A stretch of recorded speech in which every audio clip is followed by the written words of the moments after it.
देरी के।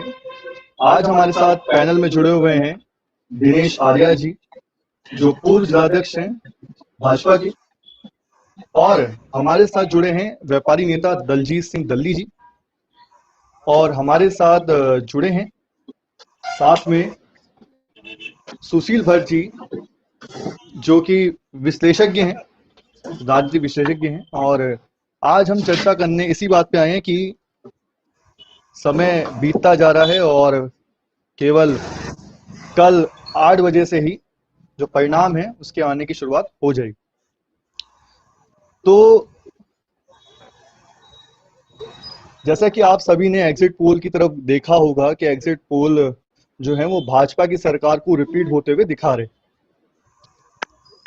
तो मेरा दिनेश आर्या जी से ये सवाल है, दिनेश आर्या जी, आपको मेरी आवाज आ रही है? बिल्कुल आ रही है जी सर।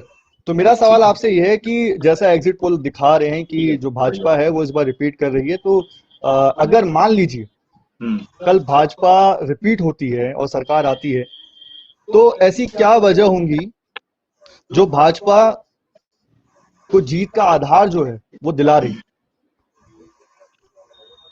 भारतीय जनता पार्टी को की जीत का जो बड़ा कारण है, एक तो देश में जो पिछले कोरोना काल रहा हो या पिछले हमारी 5 वर्षों की सरकार रही हो, उस बीच में जनता के हित के लिए लगातार काम किए भारतीय जनता पार्टी की सरकारों ने। और विशेषकर नरेंद्र मोदी जी की जो पिछले 7 वर्षों की सरकार है, उस सरकार में जनता के जो आम जनता है उसके हित के लिए लगातार काम किया है। चाहे गरीब को राशन देने की बात हो, या घर घर जल देने की बात हो, हर घर को बिजली देने की बात हो, या इस प्रकार आयुष्मान योजना के तहत लोगों को स्वास्थ्य सुविधा उपलब्ध कराने की बात हो। ऐसे अनेकों काम है, सबको आवाज देने की बात कही है। तो ऐसे अनेक काम है जिनके कारण भारतीय जनता पार्टी की जो सरकार पुनः वापसी की, जो सारे मीडिया के सर्वे बता रहे हैं, इस कारणों से हमारी सरकार रिपीट हो रही है। जी, मैं दलजीत सिंह दल्ली से पूछना चाहूंगा कि क्या जैसा कि दिनेश आर्या जी ने बताया कि उनकी सरकार मुफ्त राशन के ऊपर उन्होंने काम करा और बाकी जो और योजनाएं हैं उन पे काम करा, तो आप इस बात से सहमत हैं नहीं?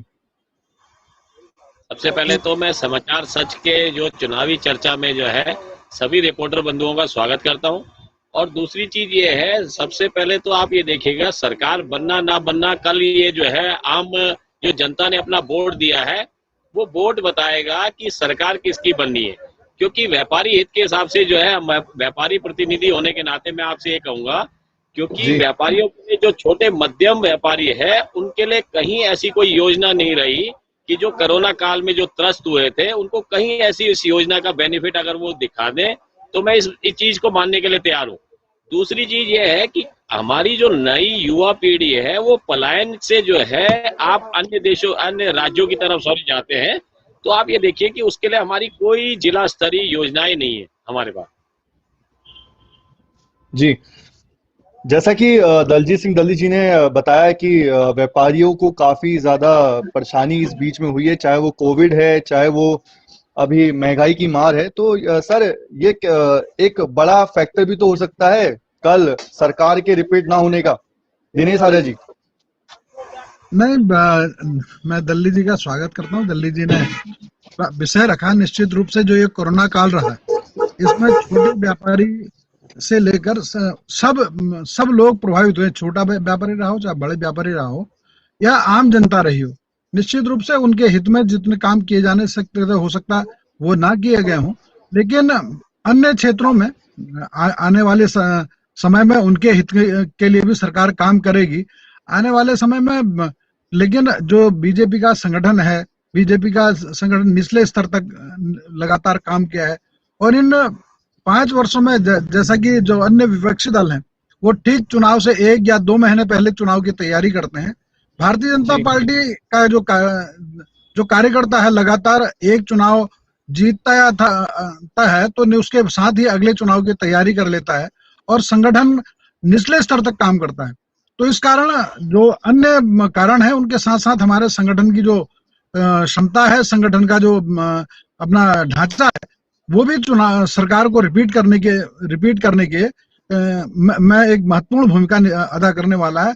जिन क्षेत्रों में हम काम अगर ऐसा रहा हो कि छोटे व्यापारियों के लिए, हालांकि काम सबके हित के लिए किए हैं, अगर वो रहा होगा तो आने वाले समय में उनके भी हितों का ध्यान निश्चित रूप से दिया जाएगा उसमें, क्योंकि भारतीय जनता पार्टी तो एक जमाने में व्यापारियों की पार्टी कहलाती थी, आज उसका आधार बढ़ा है वो सर्व समाज की बात का। तो निश्चित रूप से उसके हित में भी भारतीय जनता पार्टी आगे आने वाले समय में निश्चित रूप से काम करेगी।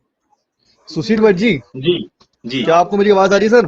बिल्कुल बिल्कुल आपकी आवाज आ रही है जी सर। अगर मान लीजिए कल भाजपा फिर से रिपीट होती है जी, तो क्या आपको लगता है कि जो एक महिला का जो वर्ग है और बुजुर्गों का जो वर्ग है वो कल इनको जिताने में एक प्रमुख भूमिका निभा सकता है? नहीं, देखिए भारतीय जनता पार्टी के जो पक्ष में माहौल तो मुझे दिखाई दे रहा है, क्योंकि देखिए भारतीय जनता पार्टी ने मनोवैज्ञानिक रूप से लोगों को, जैसे हिंदुत्व की बात भारतीय जनता पार्टी कहती है, तो भारतीय जनता पार्टी ने लोगों को मनोवैज्ञानिक रूप से अपने पक्ष में मतलब मतदान करने के लिए उत्प्रेरित तो करने का काम किया है। सर कैसा मनोवैज्ञानिक, कैसा? मैं इसको नहीं, देखिए देश में जो माहौल बन गया, आप देख ही रहे हैं कि देश में किस प्रकार का माहौल है। देश में एक मतलब एक हिंदुत्व, देखिए हम भी हिंदू हैं, हमारे बड़े भाई साहब दिनेश आर्य जी, आप भी हिंदू हैं, आप भी हिंदू हैं, सब हिंदू हैं, लेकिन जो मतलब एक हिंदुत्व की एक अलग परिभाषा गढ़ी जा रही है। देखिए हिंदुत्व तो सनातन धर्म है, और सनातन में क्या है कि दूसरे धर्म का सम्मान करना, ये हिंदुत्व का पहला मुझे लगता है कि वो है। और दूसरी बात यह है कि हिंदुत्व सर्वधर्म संभाव वाला वो है, लेकिन उसकी सोच को बहुत छोटा कर दिया गया है।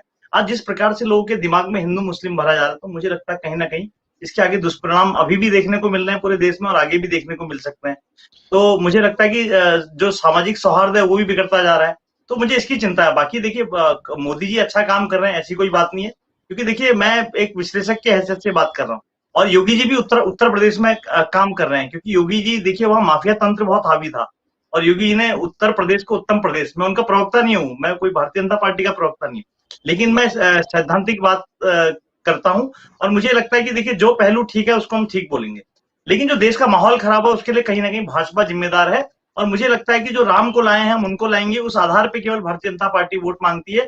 ये क्योंकि इनके जो नेता हैं, जो विधायक हैं, जो पहले मंत्री रहे हैं, उनके अंदर कोई काबिलियत नहीं, क्योंकि यहाँ जो हमारे देश के प्रधानमंत्री, उनको स्वयं आके घोषणा करनी पड़ रही है, जबकि मुख्यमंत्री का काम होता है, सूबे का एक राज्य का मुख्यमंत्री होता है, और 3 मुख्यमंत्री बदल दिए गए। पहले मुख्यमंत्री को बदलने की आवश्यकता इसलिए पड़ी क्योंकि जो इनका सर्वे था उसमें इनको लग रहा था कि अब हमारी भारतीय जनता पार्टी की एंटी इनकम्बेंसी के अलावा ये थी कि 57 सीटें बहुत होती है।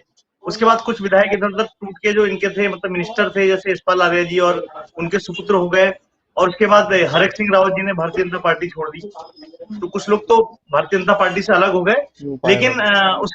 लेकिन भाजपा को लगा कि कहीं हम दोबारा सत्ता में ना, मतलब त्रिवेंद्र सिंह रावत जी के समय में उनको लगा कि हमारा सत्ता में वापसी करना बड़ा असंभव काम है, और फिर तीरथ सिंह रावत जी को लाए, तो तीरथ सिंह जी ने कहा कि हम अमेरिका वालों के 200 साल गुलाम रहे, जबकि ब्रिटेन के हम गुलाम रहे हैं ना, तो ब्रिटिश राज इस देश में रहा, तो थोड़ा मतलब उनको लगा कि इससे भी हमारी फजीतेबाजी होगी। और अब तीसरे हमारे मुख्यमंत्री, मैं उनका सम्मान करता हूँ, लेकिन देखिए इन्होंने एक मनमोहन सिंह इस राज्य में थोपने का काम किया है, क्योंकि देखिए मनमोहन सिंह, इसलिए ये कहते, ये कांग्रेस पे बड़ा आक्षेप लगाते हैं भारतीय जनता पार्टी के लोग कि उनको मनमोहन सिंह चाहिए, भाजपा को भी मनमोहन सिंह चाहिए। भज्जी एक मिनट दिनेश आर्य जी,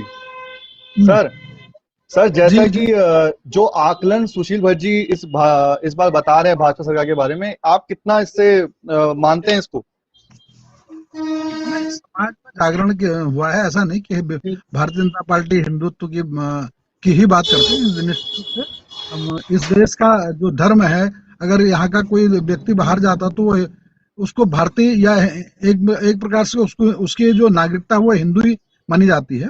तो भारतीय जनता पार्टी की सरकारों ने पिछले 7 वर्षों से अधिक का समय दिल्ली की सरकार का है, और यहाँ 5 वर्ष पूरे किए।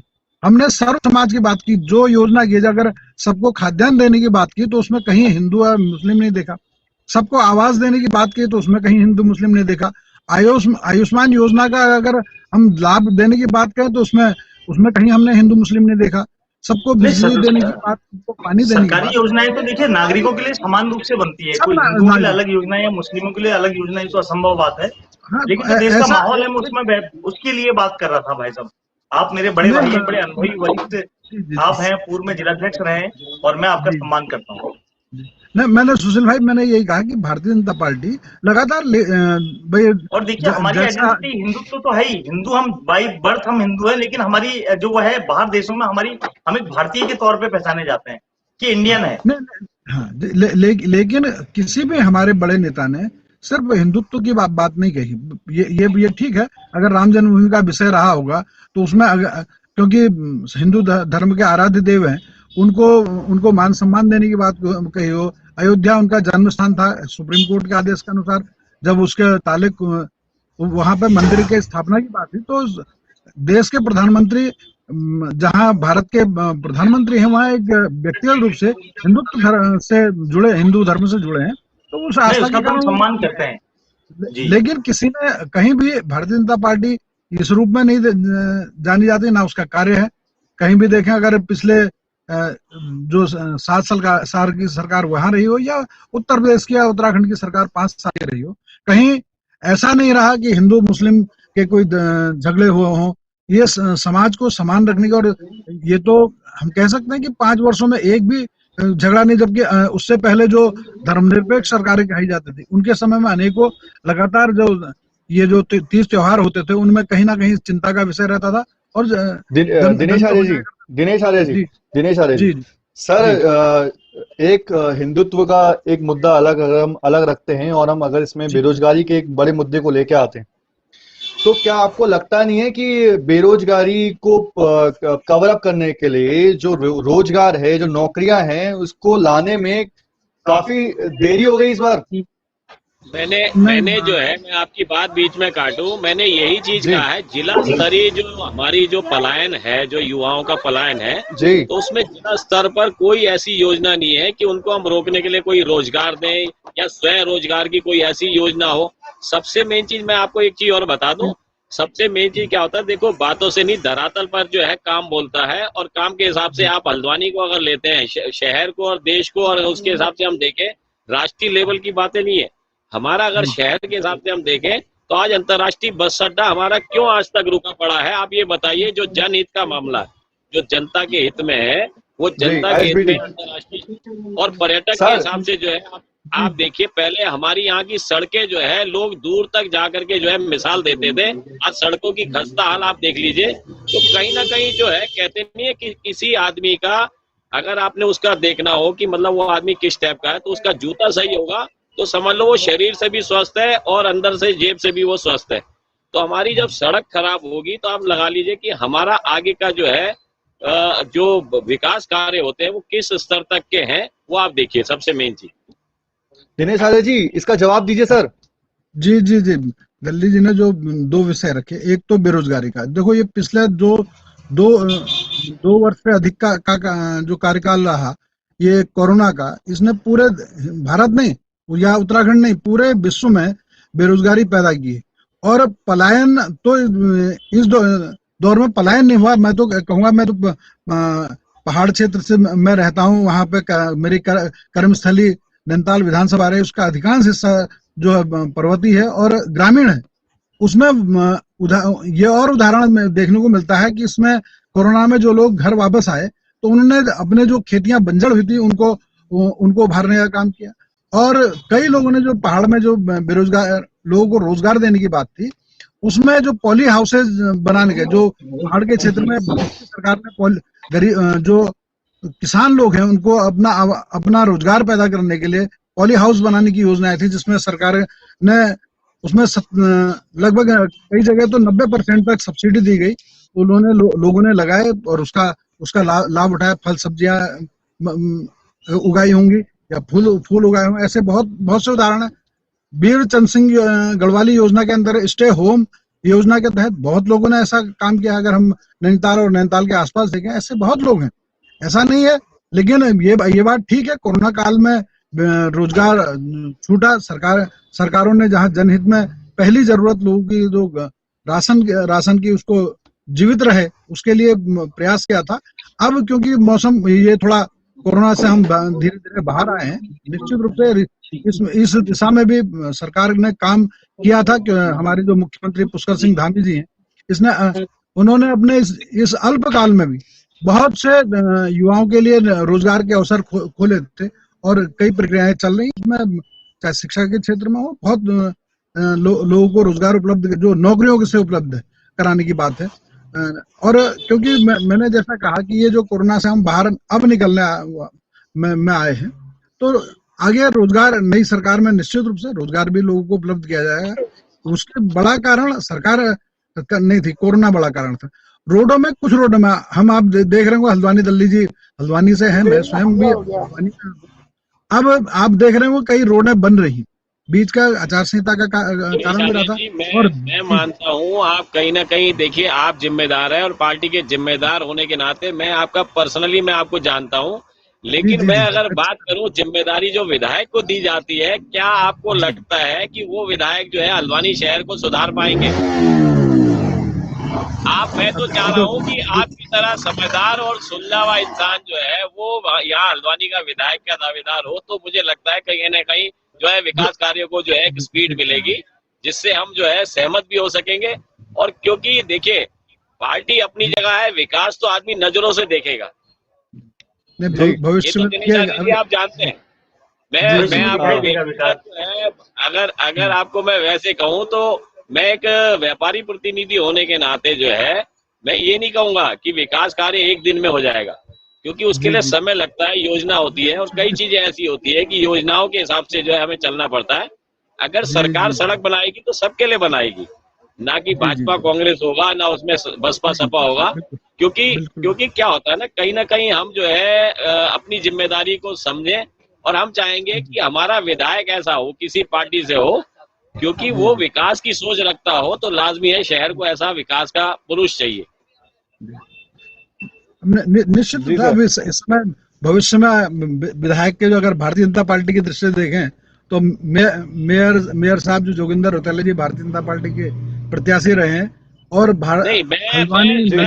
सर मैं आपको हेलो सर दलजीत सिंह दल्ली जी एक सेकंड जिम्मेदार वाले पद पे है, मेयर छोटा पद नहीं होता, मेयर जो है बहुत बड़ा पद होता है और मेयर जो है विधानसभा से बड़ा पद है उनके पास। सर वो विकास करना चाहेंगे तो वो आज भी जिस सीट पे बैठे हैं तो वो उस पे भी विकास करना चाहे तो उस पे भी कर सकते हैं।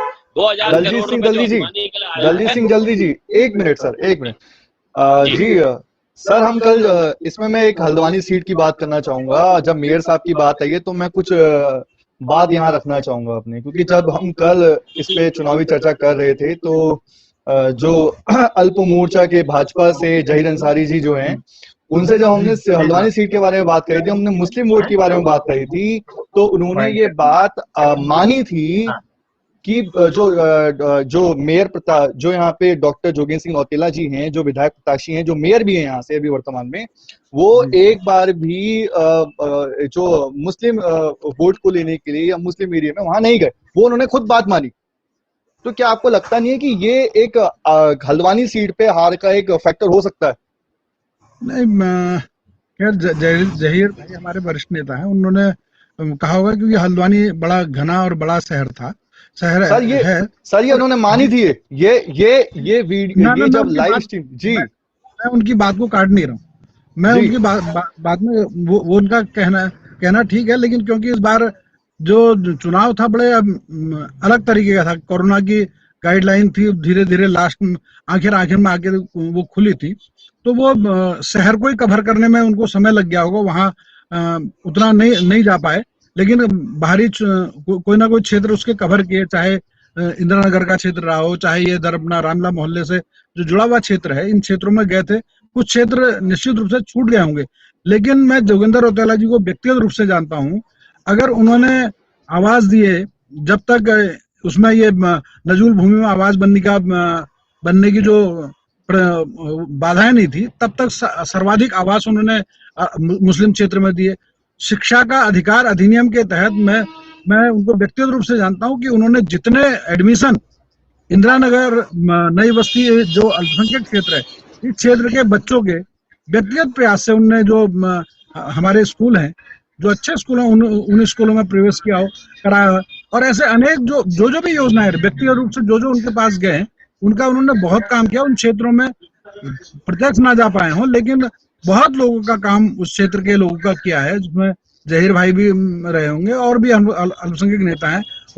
और हालांकि जो अल्पसंख्यक नेता है हमारे सब प्रदेश स्तरीय नेता थे, चाहे जहीर भाई हो, चाहे नजर नईम नवाब जी हो, या हमारे वहाँ रहमत अली हो, महबूब अली, बहुत बड़ी भारतीय जनता पार्टी की वहाँ नेताओं की हमारी श्रृंखला है। उन्होंने बहुत काम किया वहाँ, और निश्चित रूप से हम वहाँ से अच्छा, पिछले बार से ज्यादा वोट अल्पसंख्यक क्षेत्र से भी लेके आने वाले। दल्ली जी, आपका क्या कहना है इस बारे में? आप क्या सहमत है इस बात से? मैं ये कहना चाह रहा हूँ, सबसे पहले चीज तो मेयर, अगर जोगिंदर रौतेला जी यहाँ के मेयर हैं, अगर वो किसी कारण से उनको जिम्मेदारी आगे नहीं मिलती है तो फिर भी मेयर तो वो है ही। वो जो 2000 करोड़ रुपए माननीय प्रधानमंत्री जी जो है घोषणा कर गए हैं, तो उससे शहर का विकास हो सकता है। ऐसा नहीं कि शहर का विकास नहीं हुआ। लेकिन क्या होता है, देखिए दिनेश आर्य जी, मैं जो है, होता है कई बार क्या होता है ना, कई लोग जो है आपसे शायद उस बारे में चर्चा ना करें, हमसे खुल के चर्चा लोग करते हैं, क्योंकि हम लोग हुए बीच के, तो लोग जो है हमसे खुल के बात करते हैं। आपसे जो है वो आपकी वाली भाषा में बात करेंगे। क्यों? क्योंकि उन्होंने जो है आपसे सामने जो है सामना ना करते हुए जो है बुराई नहीं लेनी है, क्योंकि शहर के विकास की बात आएगी तो हो सकता है कहीं आपसे विकास की बात करें तो आप भी कहीं ना कहीं अपने जो आपसे आगे जो बड़े लीडर है, आपकी बात मुझे पता है सुनी जाती है, कहीं बहुत नजदीकी से सुनी जाती है, और आपके कार्यों को जो है सराहना भी करी जाती है, क्योंकि आप जो अभी पिक्चर में सामने नहीं है, लेकिन जिम्मेदारी आपके पास बहुत बड़ी है अंदर खाने से। तो मैं जो है मैं चाहूंगा कि आप अपनी जिम्मेदारी को, फेस को सामने लाएं और जिम्मेदारी को जो है शहर के विकास में रखें। बिल्कुल बिल्कुल करेंगे दल्ली भाई, जहाँ जहाँ सहयोग की आवश्यकता होगी आपसे भी सहयोग लेके काम करेंगे जी, कोई दिक्कत नहीं है। जी जी जी। दिनेश आर्य जी, हम एक चीज को और बात करना चाहेंगे इस समय। कुछ समय पहले उत्तराखंड के मुख्यमंत्री पुष्कर सिंह धामी ने एक बहुत बड़ा ऐलान करा था कि सीएम ने कहा था कि राज्य में बीजेपी की सरकार बनते ही समान नागरिक संहिता लागू करने की प्रक्रिया शुरू की जाएगी, जिसको हम बोलते हैं यूनिफॉर्म सिविल कोड। तो क्या लगता है आपको इस बारे में? अगर कल भाजपा आती है तो इसमें क्या प्रोस्पेक्टिव रहेगा, समान जाति धर्म के ऊपर क्या रहेगा? क्या ये उत्तराखंड पे इसके ऊपर कार्य किया जाएगा या नहीं? नहीं, माननीय मुख्यमंत्री जी ने अगर कहा है तो निश्चित रूप से सरकार आने पर वो उस दिशा में काम करते हैं। भारतीय जनता पार्टी का तो हर नेता जो कहता है वो करता है, और जो करता है वही कहता है। तो इस नाते काम करेंगे। और क्योंकि जब हम उत्तराखंड की बात करते हैं, उत्तराखंड में हल्द्वानी, रुद्रपुर या उधम अपना हरिद्वार, देहरादून ही नहीं है, इसका पहाड़ के क्षेत्र है। आज पहाड़ के जो हमारे उत्तरकाशी, चमोली, पौड़ी, पिथौरागढ़, अल्मोड़ा, ये ऐसे जो दूरस्थ डिस्ट्रिक्ट हैं, जिनमें भी बहुत से काम करने की आवश्यकता है। अगर हम समान नागरिक संहिता लाएंगे तो निश्चित रूप से उन लोगों को भी वो जो लाभ इन क्षेत्रों में होता है वो लाभ उनको भी मिलेगा उसमें। पर सर, क्या आपको लगता नहीं, जैसे सब धर्मों के अपने पर्सनल लॉ होते हैं, है ना सर? जी जी जी। हेलो जी। तो क्या आपको लगता नहीं है जो और धर्म के लोग हैं वो इसका विरोध भी कर सकते हैं इस समय, अगर ऐसा होता है तो? ऐसा है, देखो, जब शासन नीतियों से चलता है और वो सबकी सहमति के आधार पर सब काम होते हैं, उसमें ऐसा नहीं कि किसी धर्म के खिलाफ कोई निर्णय होने वाले हैं। वो निर्णय वही होंगे जिसमें सबकी सहमति, सबकी सहभागिता हो। उसमें कोई किसी धर्म के खिलाफ वाला विषय नहीं है उसमें। जी जी। सर, मैं एक चीज और पूछना चाहूंगा आपसे, क्योंकि एक पॉइंट बहुत मेरे दिमाग में हमेशा रहता है कि जो मोदी फैक्टर जिस पर हम बात करते हैं, मोदी लहर या मोदी फैक्टर इस पर हम बात करते हैं प्रधानमंत्री मोदी जी के बारे में, तो क्या आपको लगता है इस बार वो चला या रह गया इस बार? नहीं, बिल्कुल चला है, बिल्कुल चला। मैं इस चुनाव कार्यक्रम में मैंने जैसे कहा कि नैनीताल रहा, अनेक क्षेत्रों में मेरा जाना हुआ, और हर जगह महिला और जो एकदम दूरस्थ क्षेत्रों में रहने वाले लोग थे, उनको मोदी जी पर एक विश्वास वाला चेहरा है। उनको लगता है कि आज जो देश है, प्रदेश में जो काम हो रहा है, भारत, जब हम डबल इंजन की सरकार कहते हैं तो उस समय दोनों राज्यों में सरकारें हमारी होती हैं। 14 में हमारी सरकार थी, 14 से 17 के बीच में उत्तराखंड में हमारी सरकार नहीं थी। तो अनेकों योजनाएं तो केंद्र में दी जाती थी, उनका लाभ नहीं मिल पाता था।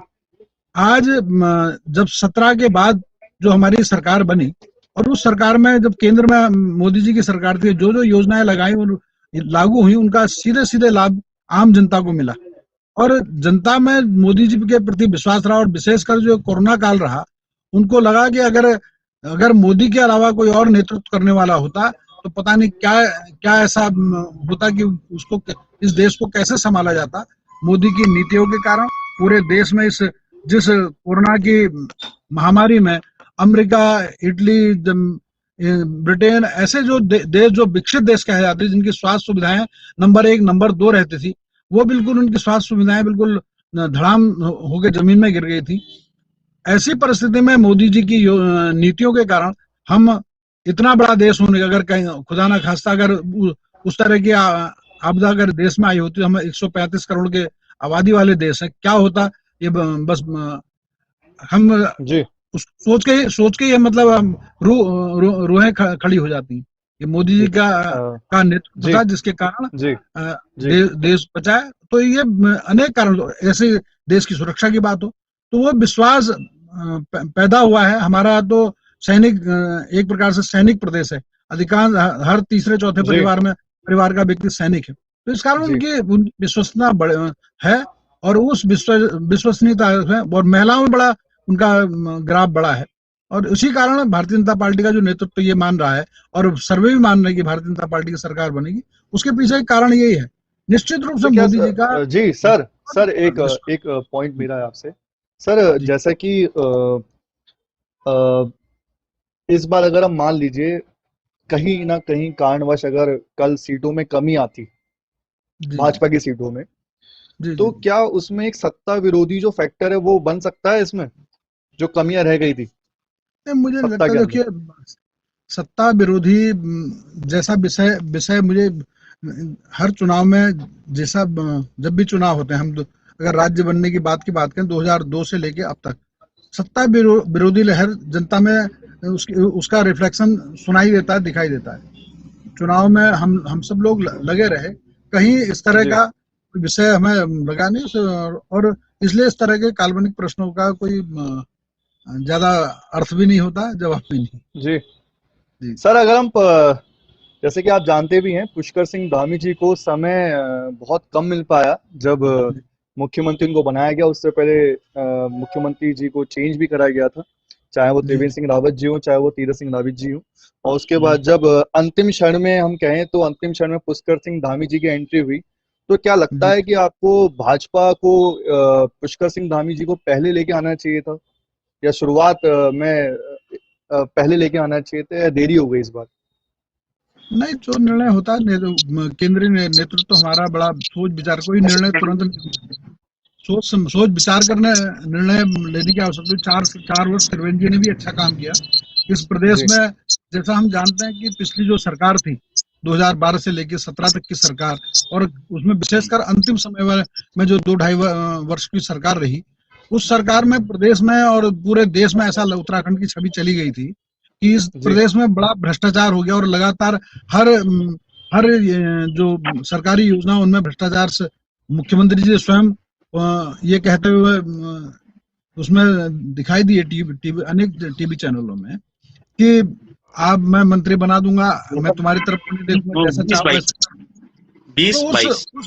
मैं सबसे पहली जरूरत ये थी कि देश में उत्तराखंड की छवि ठीक हो, और इसलिए त्रिवेंद्र सिंह जी को बनाया, और उन्होंने 4 वर्ष में ये दिखाया कि इस प्रदेश में जीरो टॉलरेंस की सरकार, उन्होंने जिसको कहा भ्रष्टाचार मुक्त सरकार, और उसमें वो 4 साल में कामयाब रहे।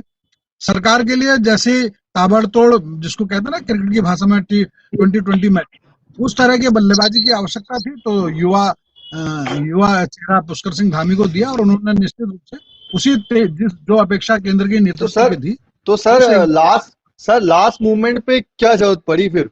मतलब लास्ट मूवमेंट पे लाने की जरूरत पड़ी, मतलब चल रही सरकार में जो कुछ और युवा सोच के कारण, कि जैसा युवा का काम करने का तरीका हो, राज्य से काम करते हैं, तो सरकार को और गति से चलाने की आवश्यकता महसूस हुई, तो उस समय उनको लिया है। जी सर, सुशील भट्ट जी क्या आप कनेक्ट हैं? सुशील भट्ट जी। जी जी जी जी बताइए। सर, क्या आप इन बातों से सहमत हैं जो सर ने अभी हमारे साथ चर्चा में करी हैं? नहीं देखिए, भारतीय जनता पार्टी का ये नीतिगत मामला है कि वो किसको मुख्यमंत्री बनाए किसको नहीं, लेकिन देखिए इससे कहीं ना कहीं राज्य का नुकसान होता है, क्योंकि अगर पूर्व मुख्यमंत्री आप थोप देंगे तो उनको जो भत्ते मिलते हैं, उनको जो सुविधाएं मिलती है, तो उसका बोझ कहीं ना कहीं राज्य पर पड़ेगा। और दूसरी बात ये कहीं ना कहीं आपकी राजनीतिक अपरिपक्वता को दिखाता है कि आप चयन में चूक गए। आपने अगर त्रिवेंद्र सिंह रावत जी के अंदर कमी थी तो उनका चयन किन लोगों ने किया था, किन लोगों ने उनको मुख्यमंत्री बनाया, इसका मतलब आपका चयन गलत है। आपने तीरथ सिंह रावत जी का चयन किस आधार पे किया, आप वहां भी आप फेल हो गए। और अब मुझे लग रहा है कि आपने जो जिनको मतलब मैं उनका सम्मान करता हूँ, ऐसी बात नहीं है, जो वर्तमान मुख्यमंत्री हैं, लेकिन मुझे लगता है कि कहीं अब नया चेहरा ना ले आए। मुझे लगता है अगर भारतीय जनता पार्टी की सरकार बनती है तो ये नया चेहरा ना ले आए, और उसकी खुशबुगाहट भी देखने को मिल रही है। दिनेश आर्या जी, क्या लग रहा है कि कल अगर भाजपा सरकार आती तो क्या मुख्यमंत्री का चेहरा बदला जाएगा या पुष्कर सिंह धामी जी रहेंगे? पुष्कर सिंह धामी जी के नेतृत्व में भारतीय जनता पार्टी ने चुनाव लड़ा है और निश्चित वही अगले अगले हमारे मुख्यमंत्री उत्तराखंड के होने जा रहे हैं, उसमें कहीं कोई संदेह नहीं। जी जी। तो सुशील भट्ट जी, अगर आपको कोई तो आप कर सकते हैं पैनल में। नहीं देखिए, मैं भाई साहब का बड़ा सम्मान करता हूं और हमारे बड़े भाई हैं, लेकिन देखिए कहीं ना कहीं भाई साहब भी जानते हैं कि निर्णय कहाँ से होते हैं। देखिए निर्णय सारे नागपुर से होते हैं और निर्णय दिल्ली से होते हैं, और भारतीय जनता पार्टी में किस प्रकार से मतलब क्या किस रणनीति के तहत उनको केवल अपने मन मुनाफिक आदमी चाहिए। मतलब इसमें पार्टी में कोई स्वतंत्र नहीं, जो स्वतंत्र रूप से निर्णय ले सके।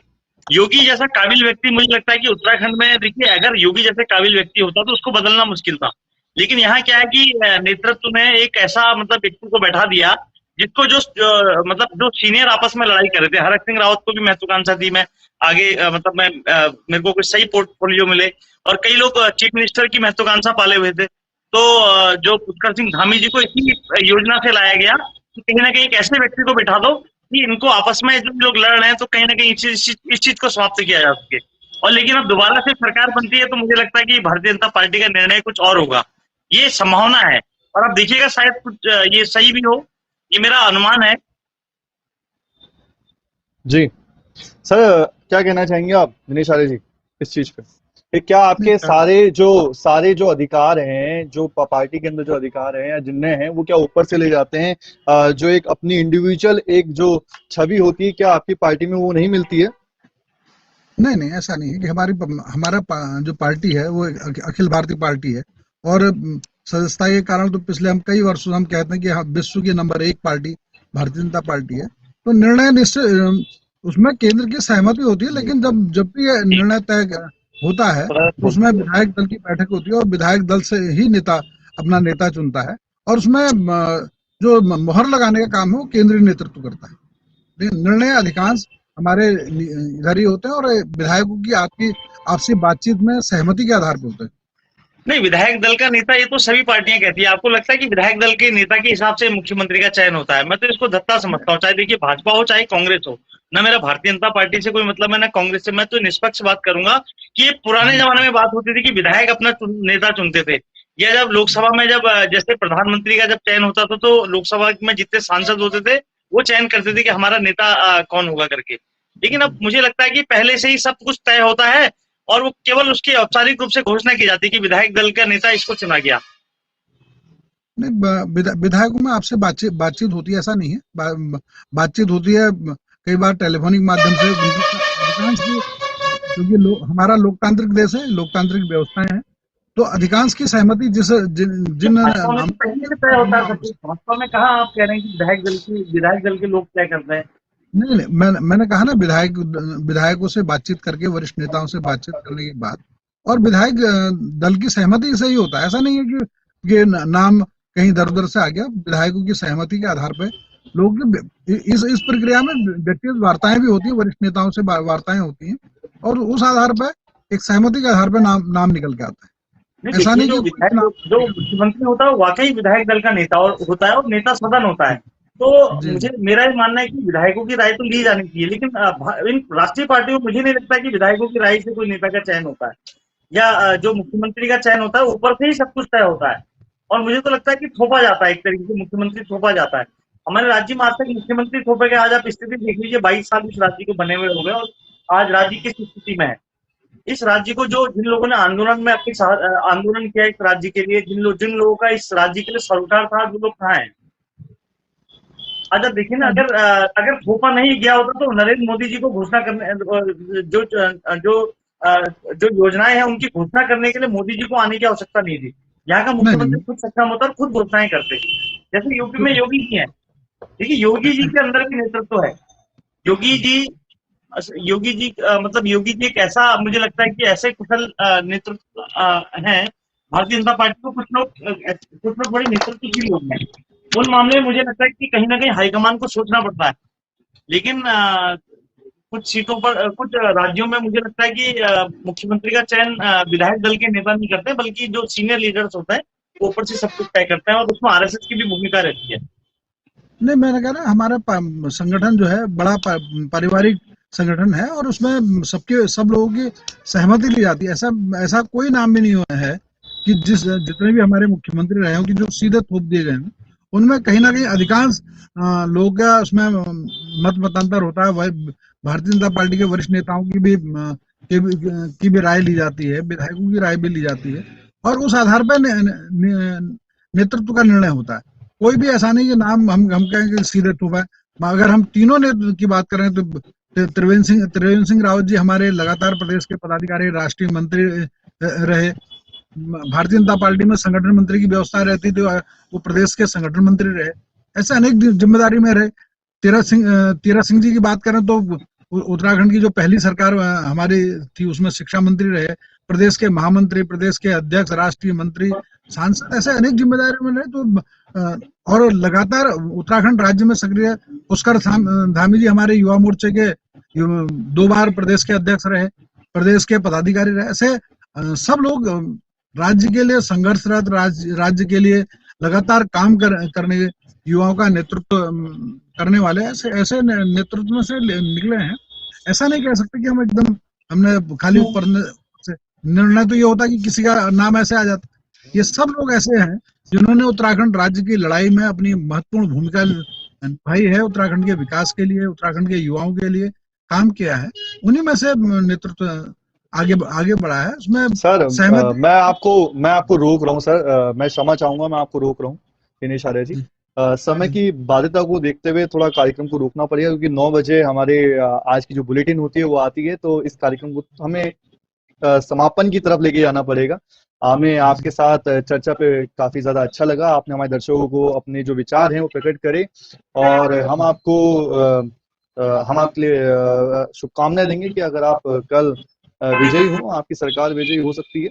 और आपने सुशील भट्ट जी जो कि हमारे विशेषज्ञ हैं, उन्होंने भी एक अच्छी भूमिका निभाई आज के कार्यक्रम में, और उनका भी धन्यवाद करते हैं। दिनेश आर्या जी का धन्यवाद आपका, और मेरी आदरणीय बड़े भाई साहब श्री दिनेश आर्या जी को शुभकामनाएं भी हैं।